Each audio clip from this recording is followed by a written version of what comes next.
Grabe Edo, sobrang naawa kay Bianzi kaya nagawa niya ang bagay na ito. Bianzi nagulat sa ginawa ni Edo. Bago ko ipagpatuloy ang maiksing reaction video na ito, hiling ko lang na patapusin ang panonood nito para malaman ang nilalaman nito, at kung bago ka pa lang sa munting channel na ito, paki-subscribe para lagi kang updated sa video ng mga kalingap.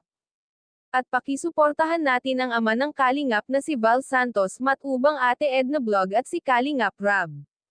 Isang mapagpalang araw sa inyong lahat mga kalingap, at shoutout nga pala sa patuloy na sumusuporta sa aking YouTube channel, lalong-lalo na sa mga viewers natin na walang sawang nanonood at sumusuporta. Salamat!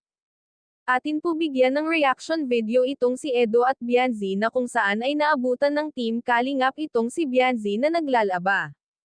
Nagtataka si Kalingap Rab na ang lakas ng ulan ay naglalaba itong si Bianzi. Agad naman sinabi ni Bianzi na naglalaba daw talaga siya pag-araw ng Sabado, umulan man daw o umaraw. Nagtaka si Kalingap Rab dahil wala itong gamit na washing machine, mano-mano ang kanyang paglalaba. Biniro nga ni Kalingap Rab si Edo na ibili niya ng washing machine si Bianzi. Nakita nga ni Edo na marami ang labada ni Bianzi kaya sinubukan niya itong tulungan, kaso inawat ito ni Bianzi sa paglalaba dahil damit daw niya iyon. Baka mamaya biglang malaban ni Edo ang panloob ni Bianzi, nakakahiya nga naman. Napansin ni Edo na talagang ayaw magpatulong ni Bianzi kaya tumayo ito at bumalik sa upuan.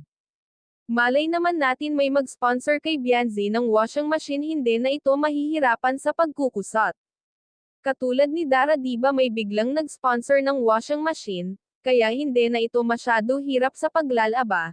Lalo na sina Bianzi na marami silang magkapatid kaya marami talaga ang kanyang labahan. Bago nga umalis si Kalingap Rab ay binigay kay Bianzi ang cash na bigay ng sponsor.